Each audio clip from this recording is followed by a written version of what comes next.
नमस्कार. RRC नेटवर्कच्या latest बातमीपत्रात मी नेहा आपल्या सगळ्यांचं स्वागत करते. अशा आहेत आजच्या हेडलाईन्स. हेडलाईन्स प्रायोजक RRC ब्रॉडबँड, अकोल्यातील सर्वात स्वस्त आणि वेगवान कनेक्शन. गजानन नागरीच्या भ्रष्ट संचालकांना केव्हाही होऊ शकते अटक. संचालकांच्या प्रॉपर्टी सील करणे सुरू. रकमा कुठे गुंतवले शोध सुरू.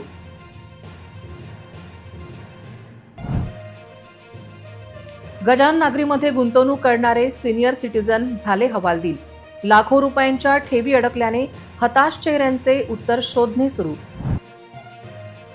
अनेक सहकारी बँका आणि पतसंस्थांच्या ठेवी काढणे झाले सुरू. गजानन नागरीच्या घोटाळ्यानंतर ठेवीदार आणि गुंतवणूकदार झाले सजग. अकोल्यातील गुटखा माफिया व अधिकारी झाले भूमिगत. मकोका कायद्याची भीती, पान ठेल्यावर देखील मिळत नाही गुटखा.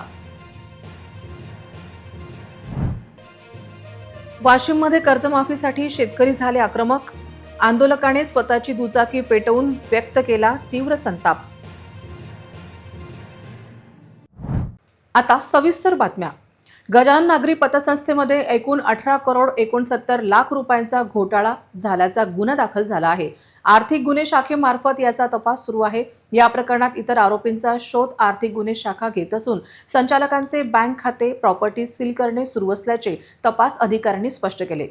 गजानन नगरी पतसंस्थेतील मुख्य आरोपी नंदकिशोर आवारे हा जवळपास 13 दिवस पोलिसांच्या कस्टडीमध्ये होता. त्याच्याकडून बरीचशी माहिती गोळा केलेली आहे. तसेच पतसंस्थेमधला जो काही कामाचा रेकॉर्ड आहे तो पण आम्ही जप्त केलेला आहे. संस्थेत आलेला पैसा हा गेला कुठल्या रस्त्याने, कुठे कुठे गेला, त्यांच्या प्रॉपर्टी कुठे आहेत याबाबत शोध घेणे सुरू आहे.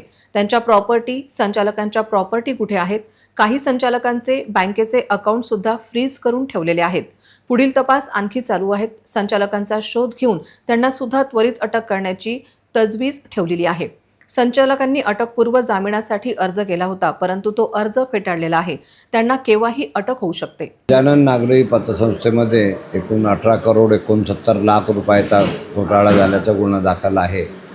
आर्थिक गुन्हे शाखेमार्फतीनं तपास सुरू आहे. सदर गुन्ह्यातील जो मुख्य आरोपी आहे नंदकिशोर आवारे हा जवळपास 13 दिवस पोलिसांच्या कस्टडीमध्ये होता. त्याच्याकडून बरीचशी माहिती गोळा केलेली आहे.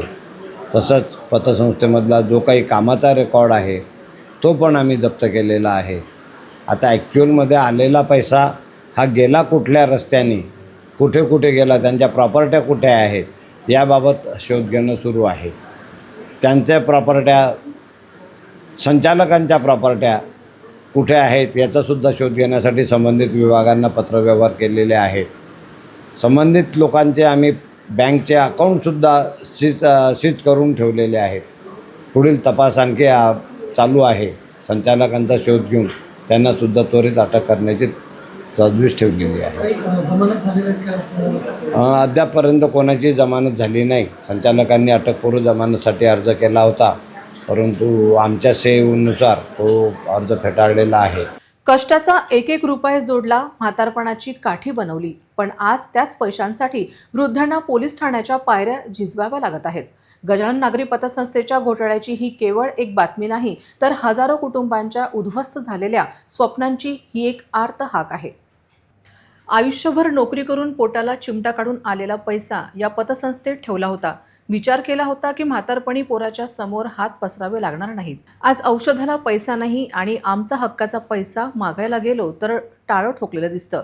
आम्ही जगायचं कसं? पोलीस ठाण्यात आजकाल गजानन नागरी पतसंस्थेच्या दारात आणि पोलिसांच्या पायऱ्यांवर असे अनेक हताश चेहरे रोज पाहायला मिळत आहेत. कोट्यवधी रुपयांच्या या घोटाळ्याने गजानन नागरी पतसंस्थेच्या शेकडो ठेवीदारांना रस्त्यावर आणले आहे. यात सर्वाधिक संख्या आहे ती सिनियर सिटीजनची, ज्या वयात घरात बसून देवाधर्माचे नाव घ्यायचे, नातवंडांसोबत खेळायचे, त्या वयात हे वृद्ध उन्हातानात थरथरत्या हातांनी आपल्या हक्काच्या पैशाने कागदपत्रे घेऊन पोलिसांचे उंबरठे झिजवत आहेत. या संपूर्ण घोटाळ्यात आता पोलिसांच्या भूमिकेवर ही ठेवीदारांनी गंभीर प्रश्नचिन्ह उपस्थित केले आहे. कोट्यवधी रुपयांचा अपहार एका रात्रीत किंवा एका व्यक्तीने केलेला नाही, तर हा उघड व्यवहार आहे. मग असे असताना इतर आरोपींवर कृपादृष्टी का? पोलिसांनी आतापर्यंत केवळ एकाच आरोपीला अटक केली आहे. घोटाळा एवढा मोठा असताना बाकीचे संचालक, अध्यक्ष आणि कर्ज बुडवणारे हुशार लोक अजूनही मोकाट कसे? मास्टर माइंड कोण? एकाच आरोपीला अटक करून पोलीस या प्रकरणावर पांघरूण घालत आहेत का? अशी शंका आता त्रस्त ठेवीदार जाहीरपणे विचारत आहेत. जिथं करोडो रुपयांचं घोटाळा झालेला आहे आणि माझ्यासोबत असे लोक आहेत की ज्यांचे पैसे त्याच्यात अडकलेले आहेत. काय नाव आपलं आणि किती? राम बारपांडे. 13.5 लाख रुपये पोराच्या शिक्षणाकरता मी पैसे टाकले होते, पण 2 वर्षात मला एक पण नवा पैसा दिला नाही त्यांनी. तर ते लवकरात लवकर भेटावं अशी आम्ही आज SP साहेबांना विनंती करायला आलो होतो. माझं नाव विवेक लाडेकर. मी माझा रिटायरमेंटचा पैसा मला पेन्शन कमी असल्यामुळे आणि इथे व्याज जास्त असल्यामुळे मी तिथे टाकले. आज मागे 1.5 वर्षापासून मला एक पैसाही मिळाला नाही. मला फक्त 3100 रुपये पेन्शन आहे. त्याच्यासाठी मी DDR ऑफिस, त्याच्यानंतर JDR office Amravati, cooperative commissioner office Nagpur, upper निबंधक पतसंस्था महाराष्ट्र राज्य पुणे, सहकार सचिव, सहकार मंत्री या सगळ्यांना पत्रव्यवहार केला. आज 1.5 वर्षापासून तेच काम करतो आहे. पोलीस स्टेशनला जा, इकडे SP ऑफिसला या, कोर्टात जा. आत्तापर्यंत फक्त 2 लोकांना अटक झालेली आहे. अध्यक्ष आणि त्यांचा मुलगा व्यवस्थापक नंदू आवारे यांनाच अटक झालेली आहे.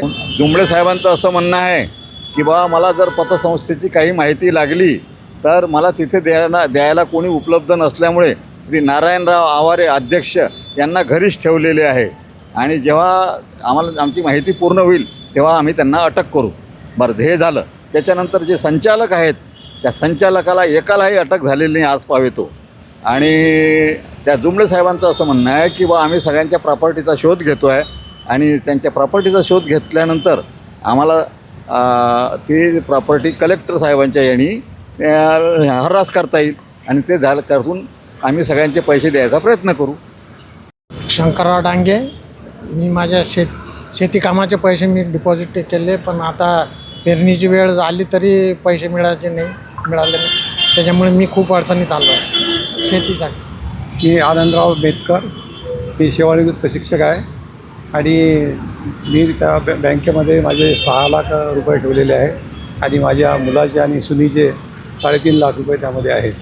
वारंवार पैसे मागून त्यांनी पैसे देण्यास म्हणजे टाळाटाळ केली आणि मला पैशाची खूप आवश्यकता आहे कारण नाताचं शिक्षण आहे, आमची आजार आहे, तर आजारासाठी पैसे आवश्यक. पूर्ण जीवनाची कमाई त्यांनी याच्यात लावलेली आहे, पण अजूनही शिवाय आश्वासनाच्या यांना काहीच मिळत नाही आहे. सगळ्यात महत्त्वाचं फक्त एकाच जणाला अटक करण्यात आलेली आहे, बाकी जणांना अजूनही अभय देण्यात आलेला आहे असा यांचा आरोप आहे. आतापर्यंत हे कारवाई ज्या पद्धतीनं पुढे चालत आहे खूपच कासव गतीनं चालत आहे. यांचं म्हणणं आहे की लवकरात लवकर याचा निर्णय लागावा आणि यांच्या हक्काची कमाई जी बँकेमध्ये ठेवलेली आहे यांना लवकरात लवकर मिळावी. गजानन नागरी पतसंस्थेत झालेल्या कोट्यावधीच्या घोटाळ्यानंतर संपूर्ण अकोला जिल्ह्यात खळबळ उडाली आहे. या धक्क्यातून सावरत अकोलेकर आता कमालीचे सजग झाले असून पतसंस्था, सहकारी बँकांमधून आपल्या ठेवी काढून घेण्याचा सपाटा नागरिकांनी लावला आहे. गजानन नगरी पतसंस्थेतील घोटाळ्याने अकोलेकरांना कोट्यावधीचा फटका बसला आहे. त्यामुळे इतर पतसंस्थांमधील पैसा काढण्यास सुरुवात झाली आहे. इतकेच नाही तर सहकारी बँकांमध्ये मोठ्या रकमा ठेवीदारांना राष्ट्रीयकृत सरकारी बँकांमध्ये वळत्या केल्या जात आहेत. केवळ ग्राहक आणि ठेवीदारच नाही तर अनेक संस्थांचे संचालकही स्वतःचे पैसे अशा पतसंस्था आणि सहकारी बँकांमधून काढून घेत आहेत. सहकारी बँक अथवा पतसंस्था बुडाल्यानंतर हातात काहीच मिळत नसल्याचा अनुभव पाहता गुंतवणूकदार अधिक सजग झाला आहे. गजानन नागरी पतसंस्थेच्या कोट्यावधीच्या घोटाळ्याने अकोलेकरांनी मोठ्या रकमेच्या ठेवी राष्ट्रीयकृत बँकांमध्ये ठेवणे सुरू केले आहे. रिझर्व्ह बँकेच्या नियमानुसार सर्व शेड्यूल्स आणि सहकारी बँकांमधील ठेवींना बँक ठेव विमा आणि कर्ज हमी महामंडळकडून 5 लाख रुपयांइतके विमा संरक्षण मिळते. पतसंस्थांना कुठल्याच रकमेचे विमा कवच लागू नाही. पतसंस्था बुडली तर ग्राहकांच्या ठेवीचा 1 पैसा पण मिळत नाही. त्यामुळे बड्या ठेवीदारांनी मोठ्या रकमा काढणे सुरू केले आहे. मुंडे पॅटर्नमुळे गुटखा माफियांचे धाबे दणाणले असून वर्षानुवर्ष छुप्या पद्धतीने चालणारी गुटख्यांची अवैध विक्री संपूर्णपणे ठप्प झाली आहे. अकोल्यातील गुटखा माफिया सुट्टीवर गेले असून मात्र यात गुटखा शौकीनांचे मात्र खिसे रिकामे होताना दिसत आहेत. तुकाराम मुंडेंच्या नावाचा खौफ एवढा आहे की कारवाईच्या भीतीने राज्यातील मोठे गुटखा किंग आणि माफिया सध्या सुट्टीवर गेले आहेत. कोणत्याही क्षणी पडणाऱ्या छाप्यांच्या भीतीमुळे होलसेलवर व्यापाऱ्यांनी गुटख्याचा साठा गोदाममध्येच दडवून ठेवला असून तो विकण्याचा स्पष्ट निकाल दिला आहे. परिणामी बाजारात गुटख्यांचा प्रचंड शॉर्टेज निर्माण झाला आहे. गुटखा माफियांना मकोकाची भीती असून आपल्यावर जर मकोका दाखल झाला तर मग अडकलोच हीच भीती गुटखा माफियांना खात आहे. त्यामुळे तुर्तास धंदे बंद करा, आराम करा, गावाबाहेर जा या भूमिकेत गुटखा माफिया आहेत. केवळ माफियांमध्येच नाही तर स्वतः FDA विभागाच्या अंतर्गत अधिकाऱ्यांमध्येही आयुक्त मुंडेंची कमालीची दहशत आहे. अनेक संशयास्पद अधिकाऱ्यांनी अचानक अघोषित सुट्ट्या घेण्यावर भर दिला आहे, तर काहींनी पैसे कमावून पुण्यात बदलीची तयारी सुरू केली आहे, तर काहींच्या बदल्या झाल्या आहेत. बाजारात गुटखा मिडेनासा झाल्याने आणि तीव्र तुटवडा निर्माण झाल्याने काळ्या बाजारात गुटख्याचे दर गगनाला भिडले आहेत. गुटख्याची अनपेक्षित दरवाढ थेट शौकीनांच्या बोकांडी बसली असून खिसे रिकामे होत असल्याने गुटखा प्रेमी प्रचंड अडचणीत सापडले आहेत. अकोला शहरातील मोहम्मद अली रोड आणि तेलीपुरा रोड परिसरात महानगरपालिकेने मोठी अतिक्रमण हटाव कारवाई केली आहे. महानगरपालिकेच्या पथकाने पोलीस बंदोबस्तात कारवाई करत रस्त्यावरील अतिक्रमण हटवले. या कारवाईमुळे परिसरातील वाहतूक सुरळीत होण्यास मदत झाली असून नागरिकांनी समाधान व्यक्त केले आहे. अकोला शहरातील गजबजलेल्या मोहम्मद अली रोड आणि तेलीपुरा रोड परिसरात महानगरपालिकेने अतिक्रमण विरोधात धडक कारवाई केली. अनेक दिवसांपासून रस्त्याच्या कडेला उभारण्यात आलेली अनधिकृत बांधकामे, शेड, साहित्य तसेच इतर अडथळ्यांमुळे वाहतुकीची कोंडी होत होती. महानगरपालिकेच्या अतिक्रमण निर्मूलन पथकाने पोलिसांच्या मदतीने विशेष मोहीम राबवत रस्त्यावरील अतिक्रमणे हटवली. कारवाई दरम्यान काही ठिकाणी अनधिकृतरित्या रस्त्यावर ठेवण्यात आलेले साहित्य जप्त करण्यात आले, तर काही अतिक्रमणे तात्काळ हटवण्यात आली. या कारवाईमुळे मोहम्मद अली रोड आणि तेलीपुरा रोडवरील रस्ते मोकळे झाले असून वाहन चालक, व्यापारी आणि नागरिकांना मोठा दिलासा मिळाला आहे. विशेषतः गर्दीच्या वेळेत निर्माण होणारी वाहतूक कोंडी कमी होण्यास मदत होणार असल्याचे नागरिकांनी सांगितले. महानगरपालिकेची अतिक्रमण हटाव मोहीम आगामी काळातही सुरू राहणार असून शहर अधिक सुटसुटीत आणि वाहतुकीसाठी सुरक्षित करण्याचा प्रशासनाचा प्रयत्न असल्याचे सांगण्यात आले आहे. पेट्रोल महाग झाल्यामुळे रात्रीच्या वेळी लोकांच्या घराबाहेर उभ्या असलेल्या मोटारसायकलमधून पेट्रोल चोरणाऱ्यांच्या घटनांमध्ये आजकाल कमालीची वाढ झाली आहे. पेट्रोल चोरीच्या या घटनांमध्ये अशा अनेक तरुणांचा समावेश आहे जे आपले शौक पूर्ण करण्यासाठी आणि रुबाब मारण्यासाठी मोटारसायकल चालवण्याकरता पेट्रोलची चोरी करत आहेत. अशीच एक घटना तापडिया नगर परिसरातील स्नेहसागर अपार्टमेंटच्या पार्किंगमध्ये घडली. मध्यरात्री पार्किंगमध्ये प्रवेश करून हे दोन तरुण प्लास्टिकच्या बाटली तेथे उभ्या असलेल्या वाहनांमधून पेट्रोल चोरताना सीसीटीव्ही कॅमेऱ्यात कैद झाले आहेत. त्यापैकी एकाने आपले तोंड कापडाने झाकले होते, तर दुसरा उघडपणे मोटारसायकलचे कॉक उघडून बाटलीत पेट्रोल भरत होता. परिसरात पोलिसांची गस्त नसल्यामुळे अशा घटनांमध्ये वाढ झाली आहे. अपार्टमेंटमध्ये सीसीटीव्हीत कॅमेरे असूनही दोन्ही चोर निर्धास्तपणे पेट्रोल चोरत आहेत. ही मोठी चिंतेची बाब आहे. अशा पेट्रोल चोरांमुळे लोकांची रात्रीची झोप उडाली आहे. नागरिक सकाळी टाकी फुल करतात आणि रात्रीच्या वेळी हे पेट्रोल चोर ती टाकी रिकामी करून जातात. हे सर्व पाहता पोलिसांनी या पेट्रोल चोरांना पकडून त्यांच्यावर कडक कारवाई करावी अशी मागणी परिसरातील नागरिक करत आहेत. देशभरातील नीट UG 2026 परीक्षेच्या पार्श्वभूमीवर केंद्र सरकारने मोठा निर्णय घेतला आहे. राष्ट्रीय परीक्षा संस्था अर्थात NTA शिफारशीनंतर टेलिग्राम ॲपवर 22 जूनपर्यंत तात्पुरती बंदी घालण्यात आली आहे. 21 जून रोजी होणाऱ्या रिनीट परीक्षेदरम्यान पेपर लीक, अफवा आणि फसवणूक रोखण्यासाठी हा निर्णय घेण्यात आल्याचे सांगण्यात येत आहे. यामुळे परीक्षेची पारदर्शकता आणि विश्वासार्हता कायम ठेवण्याचा प्रयत्न केला जात आहे. 21 जून रोजी होणाऱ्या रिनीट परीक्षेपूर्वी NTA आणि केंद्र सरकारने कठोर पावले उचलली आहेत. काही टेलिग्राम चॅनलच्या माध्यमातून प्रश्नपत्रिका लीक झाल्याच्या अफवा, बनावट पेपर विक्री आणि विद्यार्थ्यांची फसवणूक केल्याच्या तक्रारी समोर आल्यानंतर ही कारवाई करण्यात आली आहे. सरकारने माहिती तंत्रज्ञान कायद्याअंतर्गत टेलिग्रामवरील प्रवेश 22 जूनपर्यंत मर्यादित केला असून परीक्षेशी संबंधित गैरप्रकारांना आळा घालण्याचा प्रयत्न केला जात आहे. NTAने विद्यार्थ्यांना कोणत्याही अफवांवर विश्वास न ठेवता केवळ अधिकृत माहितीलाच प्राधान्य देण्याचे आवाहन केले आहे. परीक्षेची सुचिता आणि विद्यार्थ्यांचे हित जपासण्यासाठी हा निर्णय आवश्यक असल्याचे स्पष्ट केले आहे. कारंजाच्या उंबरडो बाजारमध्ये अन्न व औषध प्रशासनाचे तपासणी पथक येणार असल्याच्या चर्चेमुळे गावातील अनेक दुकाने अचानक बंद झाली होती. प्रशासनाच्या सुरू असलेल्या कारवाईमुळे व्यापाऱ्यांमध्ये संभ्रम आणि दहशत निर्माण झाली आहे. त्यामुळे व्यापाऱ्यांची चांगलीच धावपळ उडाल्याचे चित्र दिसून आले आहे. वाशिमच्या कारंजा तालुक्यातील उंबरडा बाजार येथे अन्न व औषध प्रशासनाच्या संभाव्य तपासणीच्या चर्चेमुळे व्यापाऱ्यांमध्ये एकच खळबळ उडाली. प्रशासनाने पथक गावात येणार असल्याची माहिती पसरताच अनेक हॉटेल व्यावसायिक, पानटपरी चालक, मेडिकल दुकानदार तसेच खाद्यपदार्थ विक्रेत्यांनी घाईघाईने आपली दुकाने बंद केली. काही ठिकाणी ग्राहकांना बाहेर काढून शटर खाली ओढण्यात आले. अचानक पसरलेल्या या चर्चेमुळे बाजारपेठेत भीती आणि संभ्रमाचे वातावरण निर्माण झाले. संभाव्य तपासणीच्या भीतीने व्यापाऱ्यांची चांगलीच धावपळ उडाल्याचे पाहायला मिळाले. तर भेसळ विरुद्ध या कारवाया सतत सुरूच राहाव्या अशी मागणी नागरिकांकडून होत आहे. रिसोड शहरातील माणुसकी नगरात झोपेत असलेल्या एका व्यक्तीची डोक्यात दगड घालून हत्या करण्यात आली. या प्रकरणी एका संशयित व्यक्तीला पोलिसांनी ताब्यात घेतले असून त्याची चौकशी सुरू केली जात आहे. या घटनेमुळे मात्र शहरात एकच खळबळ उडाली आहे. वाशिमच्या रिसोड शहरातून एक धक्कादायक घटना समोर आली आहे. जुन्या वादातून झोपेत असलेल्या एका व्यक्तीची निर्घृण हत्या करण्यात आल्याने परिसरात खळबळ उडाली आहे. रिसोड शहरातील हिंगोली मार्गावरील माणुसकी नगर येथे मध्यरात्रीच्या सुमारास ही घटना घडली. भगवान सुभाष गायकवाड, वय 38 असे मृत व्यक्तीचे नाव आहे. प्राथमिक माहितीनुसार भगवान गायकवाड हे झोपेत असताना त्यांच्या डोक्यावर दगड अथवा लोखंडी रॉडने वार करून त्यांची हत्या करण्यात आल्याचा संशय व्यक्त केला जात आहे. घटनेची माहिती मिळताच पोलीस आणि फॉरेन्सिक टीम घटनास्थळी दाखल झाले. जुन्या वादातून ही हत्या झाल्याची प्राथमिक माहिती समोर येत असून दरम्यान या प्रकरणात एका संशयिताला पोलिसांनी ताब्यात घेतले आहे. तपास रिसोड पोलीस करीत आहेत.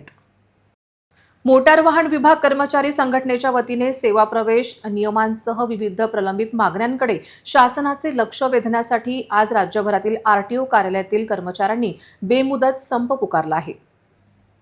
आरटीओ संघटनेने 2 जून रोजी राज्यातील सर्व आरटीओ कार्यालयांमध्ये 2 तासाचे धरणे व निदर्शने आंदोलन करून शासन आणि 9ला एक दिवस लक्षणीय संप पुकारलेला होता. या आंदोलनानंतरही मागण्यांबाबत कोणतीही ठोस कार्यवाही अथवा सकारात्मक प्रतिसाद मिळाला नसल्याचा आरोप संघटनेने केला आहे. त्यामुळे पूर्वनियोजनात आंदोलनाच्या पुढील टप्प्यानुसार आज 16 जून रोजी राज्यभरातील कर्मचाऱ्यांनी बेमुदत संपात सहभाग नोंदवला. शासनाने अद्यापही या प्रश्नाकडे गांभीर्याने लक्ष न दिल्याने राज्यातील सर्व आरटीओ कार्यालयातील कर्मचारी बेमुदत संपावर गेले आहेत. मोटार वाहन विभाग कर्मचारी संघटनेचे राज्य उपाध्यक्ष अनिल मानकर, राज्य संघटक संदीप खवले तसेच अभिजित गावंडे, अक्षय राठोड, अमोल माठोडे, उज्ज्वल ठाकरे, संजय चौधरी, देवानंद खंडारे आणि अन्य पदाधिकारी व कर्मचाऱ्यांनी ही माहिती दिली. या महिन्यामध्ये 2 तारखेला धरणे, निदर्शने, 2 तासाचं ठिय्या आंदोलन केलं. त्यानंतर 1 दिवसाचा 9 तारखेला लाक्षणिक संपसुद्धा केला. हे कशाकरिता? हे शासनाचं लक्ष वेधण्याकरिता. आमचं आकृतीबंध मंजूर होऊन आज 3.5 वर्षाच्या वर कालावधी लोटलेला आहे. या कालावधीमध्ये शासन सांगतो की सेवा प्रवेश नियम नाही आहे. सेवा प्रवेश नियम नसल्याने कर्मचारी सेवानिवृत्त होत आहे. त्यांना त्याचे लाभ मिळत नाही आहे. त्यांना समाजात मान सन्मान मिळत नाही आहे. तो कोण्या पदावरून निवृत्त झाला म्हणून. आज कनिष्ठ लिपिक या पदावर तो सेवानिवृत्त होत आहे. आश्वासित प्रगती योजना ही शासनाची योजना आहे. त्या योजनेचा लाभसुद्धा आमच्या कर्मचाऱ्यांना मिळत नाही का? सेवा प्रवेश नियम नाही आहे म्हणून. हे कुठपर्यंत चालणार? कर्मचाऱ्यांनी कुठपर्यंत सहन करायचं? आमच्या मान सन्मानाची काही बाब आहे की नाही आहे? म्हणून आम्ही शासनाला अनेक वेळा विनंती केल्या. यापूर्वीसुद्धा मागच्या वर्षी आम्ही 3 दिवसाचा लाक्षणिक संप, बेमुदत संपावर गेलेलो होतो. शासनाने आम्हाला लेखी स्वरूपात आश्वासन दिलं. परिवहन आयुक्त कार्यालयाचे मान्य अधिकाऱ्यांनी आम्हाला लेखी स्वरूपात आश्वासन दिलं. पण त्या आश्वासनाची काय केलं तुम्ही? त्या आश्वासनाप्रमाणे, लेखी आश्वासनाप्रमाणे आमचं सांत्वन केलं. आम्हाला दीर्घ मुदतीवर संपावर जाण्यापासून वंचित केलं आणि आम्ही तुमच्या प्रश्नावर कायमस्वरूपी तोडगा काढतो म्हणून मान्य केलं आणि लेखी स्वरूपात दिलं. पण त्या लेखी स्वरूपालाही प्रशासन जुमायला तयार नाही आहे. अहो, तुमचेच शब्द आहे, किमान जागा त्या शब्दाला. तुम्ही आमचे बाप आहात. आम्हाला का तुम्ही वेगळ्या पद्धतीनं वागवत आहात? आमचं एकच म्हणणं आहे, दरवाजा उघडा आणि आम्हाला आतमध्ये घ्या. आम्ही नवीन काही तुम्हाला मागत नाही आहे. कारंजा शेलूबाजार रोडवरील वीट भट्टीमधून निघणाऱ्या धुळीमुळे वाहनधारक आणि नागरिक त्रस्त झाले आहेत. अनेक वेळा अपघात देखील घडत असून संबंधित विभागाने याकडे लक्ष देऊन योग्य ती कारवाई करावी अशी मागणी वाहनधारक आणि नागरिकांकडून होत आहे. नागपूर छत्रपती संभाजीनगर महामार्गावरील कारंजा ते शेलूबाजार दरम्यान राज धाब्याजवळील एका वीट भट्टीमधून उडणारी धूळ वाहनधारकांसाठी डोकेदुखी ठरत आहे. वीट टीतील धूळ थेट महामार्गावर येत असल्याने वाहन चालकांना वाहन चालविताना मोठ्या अडचणींचा सामना करावा लागत आहे. विशेषतः भरधाव वाहनांच्या वेगामुळे धुळीचे प्रमाण वाढत असून काही वेळा समोरील वाहनही स्पष्ट दिसत नाही. त्यामुळे अपघाताचा धोका निर्माण झाला आहे. या मार्गावर दररोज मोठ्या प्रमाणात वाहतूक होत असल्याने संबंधित विभागाने तातडीने दखल घेऊन धूळ नियंत्रणासाठी उपाययोजना कराव्यात अशी मागणी वाहनधारक आणि स्थानिक नागरिकांकडून करण्यात येत आहे. मात्र आता तरी याकडे लक्ष दिले जाणार का हे पाहणे महत्त्वाचे ठरणार आहे. आलेगाव वनपरिक्षेत्रांतर्गत झरंडी नियत क्षेत्रातील राखीव वनक्षेत्रात नियमित गस्तीदरम्यान वनरक्षक यांना कुऱ्हाडीसह सागवान वृक्षाची चौकट घेऊन आरोपी दिसून आले. सदर आरोपीला वनविभागाने ताब्यात घेतले आहे. आलेगाव वनपरिक्षेत्रात झरंडी क्षेत्रात वनकर्मचारी गस्त करीत असताना त्यांना वसाली येथील बबन हरिसिंग जाधव हा इसम सागवानाची तस्करी करत असताना आढळून आला. यावेळी सदर आरोपीला वनविभागाने ताब्यात घेतले आहे. या दरम्यान पुढील तपासादरम्यान संबंधित व्यक्तींच्या राहत्या घराची तपासणी करण्यात आली असता त्याच्या घरातून अवैध सागवान वनमाल व सागवान चौकटी आढळून आले. सदर मालाबाबत कोणतीही वैध कागदपत्रे त्यांच्याकडे न आढळल्याने सदरचा वनमाल जप्त करण्यात आला असून संबंधित आरोपीस अटक करण्यात आलेली आहे. या प्रकरणी भारतीय वन अधिनियमानुसार वनगुन्हा नोंद करण्यात आली असून पुढील तपास सुरू आहे. जप्त वनमालाचे मूल्यांकन करण्यात येत आहे. सदर कारवाई आलेगाव वनपरिक्षेत्र अधिकारी पवन जाधव यांच्या मार्गदर्शनात वनपाल श्री NM नाकाडे व वन कर्मचाऱ्यांनी केली. वनसंपत्तीचे संरक्षण ही सामूहिक जबाबदारी असून वनक्षेत्रातील किंवा साठवणूक याबाबतची माहिती नागरिकांनी वन विभागास कळवावी असे आवाहन करण्यात येत आहे. अमरावतीत पावसाने दुसऱ्या दिवशीही जोरदार हजेरी लावली. जिल्ह्यात इतरत्र पाऊस नसताना अमरावती शहरात मात्र धो-धो पाऊस पडत असल्याने अमरावतीकरांना उकाड्यापासून दिलासा मिळाला आहे. अमरावतीमध्ये एकीकडे विधान परिषद मतदारसंघाच्या निवडणुकीचे वातावरण गरम होत असताना पावसाने हजेरी लावल्याने शहरात मात्र वातावरणात गारवा निर्माण झाला आहे. विशेष म्हणजे अमरावती शहर वगळता सार्वत्रिक स्वरूपाचा हा पाऊस नाही तर लगतच्या जिल्ह्यातही अद्याप म्हणावा तसा पाऊस झालेला नाही. पाऊस लांबल्याने पेरणीला विलंब होत आहे. इतकेच नाही तर जलप्रकल्पातील साठे दिवसेंदिवस कमी होत आहे. पाऊस आणखी लांबला तर जलसंकट निर्माण होऊ शकते. त्यामुळे सर्वांना दमदार पावसाची प्रतीक्षा आहे. परंतु गंभीर बाब म्हणजे अजून मान्सून सक्रिय झाला नाही.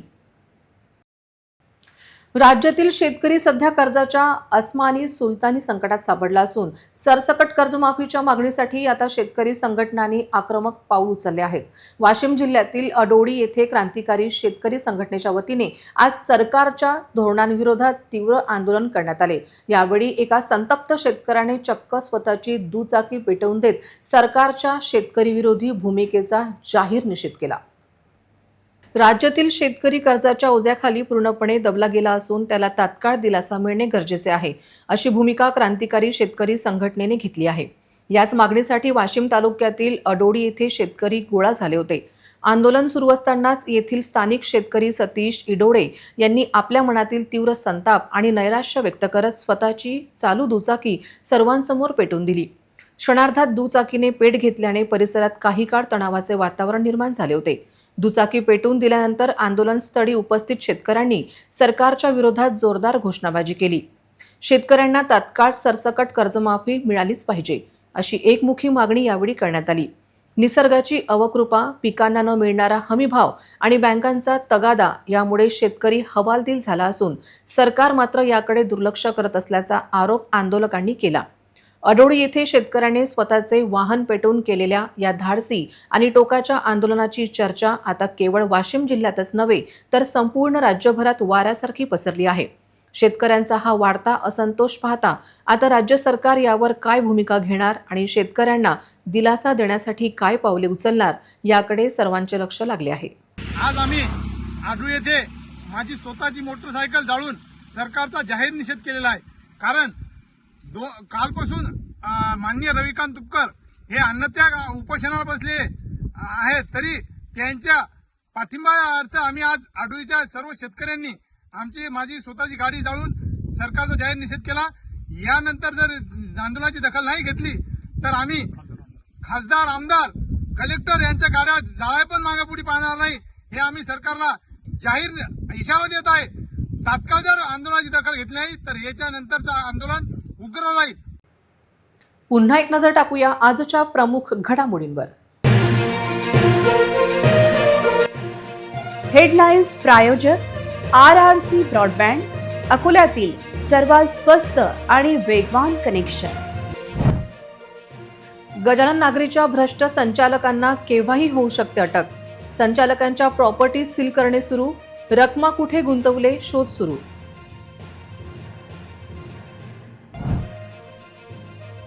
गजानन नागरीमध्ये गुंतवणूक करणारे सिनियर सिटीजन झाले हवालदिल. लाखो रुपयांच्या ठेवी अडकल्याने हताश चेहऱ्यांचे उत्तर शोधणे सुरू. अनेक सहकारी बँका आणि पतसंस्थांच्या ठेवी काढणे झाले सुरू. गजानन नागरीच्या घोटाळ्यानंतर ठेवीदार आणि गुंतवणूकदार झाले सजग. अकोल्यातील गुटखा माफिया व अधिकारी झाले भूमिगत. मकोका कायद्याची भीती, पान ठेल्यावर देखील मिळत नाही गुटखा. वाशिममध्ये कर्जमाफीसाठी शेतकरी झाले आक्रमक. आंदोलकाने स्वतःची दुचाकी पेटवून व्यक्त केला तीव्र संताप. बातम्यांसाठी तुम्ही पाहत रहा RRC news. 2,48,000 दर्शकांनी RRC YouTube channel हे सबस्क्राईब केले आहे, तेव्हा तुम्ही कसली वाट पाहत आहात? तुम्ही पण सबस्क्राईब करा आणि बेल आयकॉन क्लिक करत RRCच्या बातम्या निरंतर पहा. तुमच्या मोबाईलवर नोटिफिकेशन मिळवण्यासाठी सबस्क्राईब करा RRCचे हे यूट्यूब चॅनल. लाईक आणि फॉरवर्ड करा RRC डिजिटल अकोलाचे हे न्यूज बुलेटिन. पुन्हा भेटूया लेटेस्ट बातम्यांसह नवीन बातमीपत्रात. तोवर नमस्कार.